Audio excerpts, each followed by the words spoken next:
Hello guys, welcome to my YouTube channel. Today நம்ம என்ன பார்க்க போறோம் அப்படின்னா view of three great Indian thinkers on the medium of instruction. அதாவது medium of இன்ஸ்ட்ரக்ஷனில் வந்து எப்படி இருக்கணும் அப்படிங்கிறதுல த்ரீ கிரேட் திங்கர்ஸோட வியூ என்ன அப்படிங்கிறது தான் பார்க்க போகிறோம். த்ரீ கிரேட் வியூவர்ஸ் வந்து ஃபஸ்ட் யாரெலாம் அந்த திங்கர்ஸ் யாரெலாம்னா ரவீந்திரநாத் தாகூர், காந்திஜி, சுவாமி விவேகானந்தர். ஓகேவா, ஃபஸ்ட்டு நம்ம வந்து ரவீந்திரநாத் தாகூர் பார்க்க போகிறோம். அவர் என்ன சொல்லியிருக்காரு அப்படின்னா ஃபஸ்ட்டு எல்லா லெசனுமே க்ரியேட்டிவிட்டியை வந்து பேஸ் பண்ணி தான் இருக்கணும் அப்படிங்கிறதையும் சொல்லியிருக்காரு. அப்புறம் ஸ்டூடெண்ட்ஸ் வந்து ஹிஸ்ட்ரியை வந்து கண்டிப்பாக படிக்கணும் அப்படிங்கிறதையும் சொல்லியிருக்காரு. ஹையர் எஜுகேஷனில் வந்து சயின்ஸுக்கு வந்து இம்பார்ட்டன்ஸ் கொடுக்கணும். ப்ரைமரி எஜுகேஷனில் வந்து மதர் டங்கில் தான் மீடியம் ஆஃப் இன்ஸ்ட்ரக்ஷன் இருக்கணும். அப்புறம் இவர் வந்து நிறைய கொஞ்சம் சப்ஜெக்ட் வந்து சஜஸ்ட் பண்ணியிருக்காரு. என்னன்னா other subject language, literature, geography, natural science, music and fine arts வந்து இதெல்லாம் அவங்க வந்து லேர்ன் பண்ணிக்கணும். Tagore very much wished that rich learning activities. அப்புறம் நிறைய லேர்னிங் ஆக்டிவிட்டீஸ் சொல்லியிருக்காரு. என்னென்னா dance, drama, drawing, painting, handicraft and gardening இதெல்லாம் வந்து இம்பார்ட்டண்ட்டாக அந்த ஸ்கூல் கரிக்குலமில் இருக்கணும் அப்படிங்கிறதையும் கொடுத்துருக்காரு. ஓகேவா, ப்ரைமரி எஜுகேஷன் வந்து அவங்களுடைய மதர் டங்கில் கற்றுக்கலாம். ஹையர் எஜுகேஷனில் வந்து அந்த லாங்குவேஜ் அவங்க வந்து அவங்களுடைய சாய்ஸில் சூஸ் பண்ணிக்கலாம் அப்படிங்கிறது தான் ரவீந்திரநாத் தாகூர் சொல்லியிருக்காரு. ஓகேவா, நெக்ஸ்ட்டு காந்திஜி என்னென்னா ஃபஸ்ட்டு அவர் வந்து இங்கிலீஷ் வந்து கலக்கிறதே, நம்ம மொழி கூட கலக்கிறதே அவர் வந்து அகெயின்ஸ்டாக சொல்லியிருக்காரு. ஓகேவா, அப்புறம் வந்து என்ன சொல்லியிருக்காருன்னா மீடியம் ஆஃப் இன்ஸ்ட்ரக்ஷன் வந்து எல்லாமே வந்து மதர் டங்கில் தான் இருக்கணும் அப்படின்னு சொல்லியிருக்காரு. இவர் வந்து முக்கியமாக வந்து என்னத்துக்கு சொல்லியிருக்காருன்னா கிராஃப்ட் எஜுகேஷனுக்கு வந்து இம்பார்ட்டன்ட் கொடுக்கணும். Craft education was included as an important component. அதாவது கிராஃப்ட் எஜுகேஷன் அப்படின்னா லேர்னிங் பை டூயிங், அதாவது ஒரு விஷயத்த நம்ம செஞ்சு கற்றுக்கிறது மூலமாக நம்மளுடைய எஜுகேஷன் வந்து இருக்கணும் அப்படின்னு சொல்லியிருக்காரு. சரியா, he suggested that craft should not be provided just like the other subject. அதாவது அதர் சப்ஜெக்ட் கிடைக்கிற மாதிரி கிராஃப்ட் எஜுகேஷனையும் கொடுக்கக்கூடாது.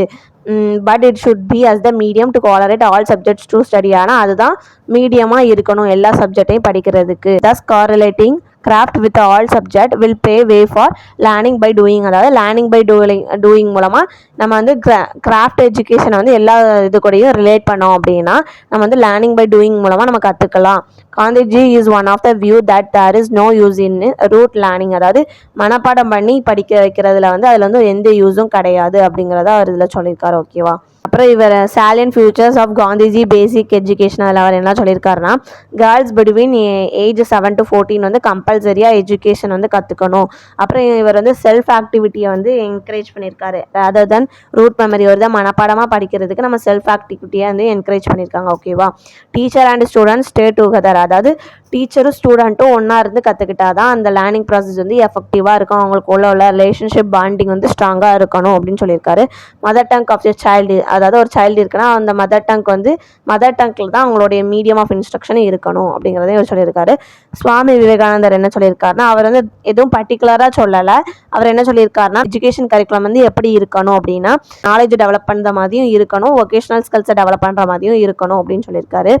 அப்புறம் is one of the view that subject like, அதாவது மற்ற சப்ஜெக்டையும் கொஞ்சம் ரெக்கமெண்ட் பண்ணியிருக்காரு. என்னென்னா regional language, Sanskrit, English, history, geography, economics இதெல்லாம் அவர் வந்து ரெக்கமெண்ட் பண்ணியிருக்காரு. ஓகேவா, அப்புறம் அவர் இன்னும் 2-3 சப்ஜெக்டையும் ரெக்கமெண்ட் பண்ணியிருக்காரு. என்னெல்லாம்னா வேதாந்தா, ரிலிஜியன், ஃபிலாசபி இந்த இதையும் வந்து ரெக்கமெண்ட் பண்ணியிருக்காரு. ஓகேவா, அப்புறம் every school campus would be place of vocational training.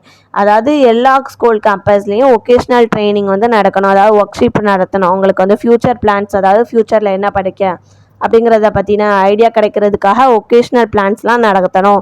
Agricultural farm and industrial units இதெல்லாம் நடத்தணும்னு சொல்லி கொடுத்துருக்காரு. ஓகேவா, அடுத்து ப்ரைமரி எஜுகேஷன் வந்து மீடியம் ஆஃப் இன்ஸ்ட்ரக்ஷனில் தான் இருக்கணும் அப்படிங்கிறதையும் சொல்லியிருக்காரு.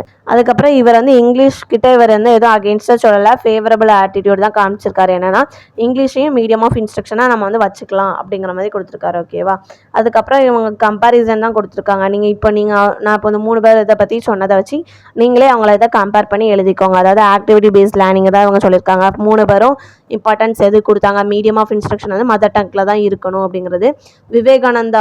விவேகானந்தரும் ரவீந்திரநாத் தாகூரும் இங்கிலீஷ் பற்றி ஒன்றும் அவங்க சொல்லலை. காந்திஜி வந்து அதுக்கு அகெயின்ஸ்ட் பண்ணியிருக்காங்க அப்படிங்கிறத நீங்கள் எழுதிக்கலாம். ஓகேவா, தேங்க்யூ.